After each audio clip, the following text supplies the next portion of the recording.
جناب قائد محترم جناب اعجاز الحق صاحب، برادر محترم انوار الحق صاحب، اسٹیج پہ بیٹھے ہوئے معززین اکرامان اور میرے انتہائی قابل احترام بھائیوں، دوستوں، بچوں، میرا خیال ہے میرے لیے یہ بڑا ہی حقیقت ہے کہ جذباتی بھی لمحہ ہوتا ہے اور ایک خصوصی موقع ہوتا ہے کہ جب میں کبھی جنرل ضیاء الحق صاحب کی برسی میں شریک ہوتا ہوں۔ مجھے سے چند باتیں کرنی ہیں۔ پہلی بات تو یہ ہے کہ میرے خیال میں جب ضیاء الحق صاحب رخصت ہوئے تو میں ان کا جنازہ تو اٹینڈ نہیں کر سکا، لیکن میں 89 میں پاکستان سے باہر تھا، جب 79 میں پہلی برسی تھی تو میں آیا تھا۔ تو مجھے یہ بتایا گیا کہ جنازہ جو تھا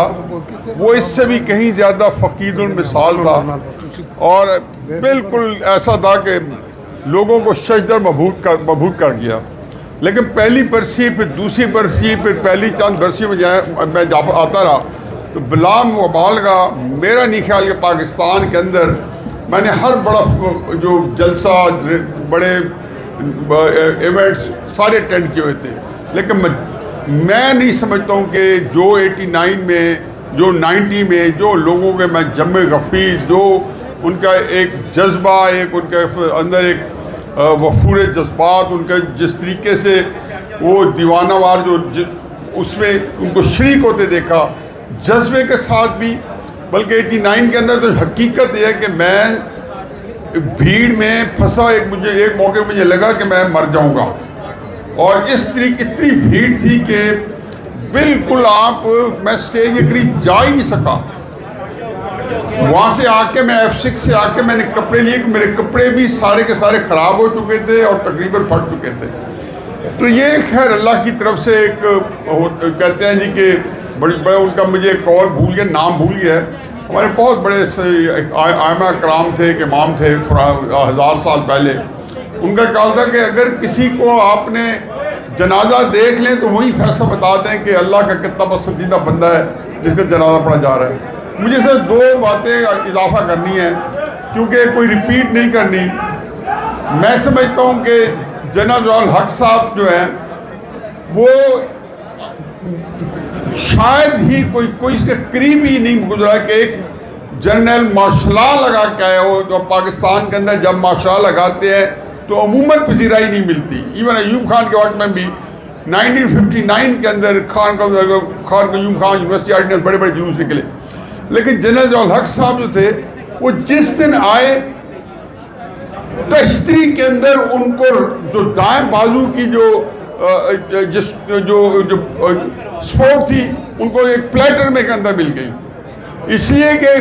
دائیں بازو کے پاس بھٹو صاحب کے مقابلے میں لیڈر نہیں تھا، ہمارے پاس لیڈر نہیں تھا، اور یقین جانے کے لگا کہ اللہ تعالیٰ نے دائیں بازو کو لیڈر دیا۔ جنرل ضیاء الحق صاحب کی جو شہادت ہے اس میں اور لیاقت علی خان کی شہادت میں مواصلت ہے۔ میں یہ تو بتا سکتا ہوں کہ بلا مبالغہ امریکہ کے لیے اب ضیاء الحق صاحب زبان روح بن چکے تھے۔ ان کو پتہ تھا کہ انہوں نے نیوکلیئر بم بھی بنا لیا جنرل ضیاء الحق صاحب نے، ان کو پتہ تھا کہ انہوں نے پاکستان کے اندر کئی ایسے چیزوں کی داغ بھیٹ ڈالی ہے۔ افغانستان کے اندر ایک حکومت جو ہے بالکل پاکستان کی اپنی ایک جس کو کہنا چاہیے کہ ہر طریقے سے تراش خراش کے ساتھ جو انسٹال کی ہوئی ہے، تو اس کے بعد ان کا امریکہ کے لیے رہنا ناممکن تھا، اخروت کی سپر پاور تھی۔ لیکن مجھے صرف یہ کہنا ہے کہ جی پاکستان کے اندر لیاقت علی خان کے مرڈر سے لے کے جنرل ضیاء الحق صاحب کے جو کریش تک مجھے یہ بتاتے ہیں کہ پاکستان کے اندر ان کے دائرے کے لیاقت علی خان کے وقت میں بھی اور ضیاء الحق صاحب کے وقت میں بھی کون شریک تھا، اور یہی تاریخ کا سب سے بڑا تکلیف دہ پہلو ہے کہ ایک وہ بندہ جس سے پاکستان کے کو ایک بہت بڑا مقام دیا، افغانستان کا جو دنیا کو نقشہ جو ہے ان کو دوبارہ ری ڈیزائن کیا، اور وہ آج تک اپنا انصاف نہ لے سکا ہو اعجاز الحق صاحب کی انتہائی محنت کے باوجود۔ میرا خیال ہے کہ ہم نے ایک بہت عظیم بندہ ہے جس سے بہت بڑے بڑے کام کیے، ہم اس سے محروم ہوئے ہیں۔ اللہ تعالیٰ ان کو غریق رحمت کرے، درجات بلند کرے، اور میں اس کو قسمت مندوں میں سے ہوں کہ میں نے جس دن وہ آئے اس سے لے کے آخر تک آج تک ان کو نہ صرف گہرائیوں سے پسند کیا ہے بلکہ آج تک وہ میرے دل و دماغ میں میرے بالکل ایک انتہائی روحانی رہنما کے طور پہ موجود ہے. اللہ تعالیٰ ان کو انہیں کی رحمت کرے.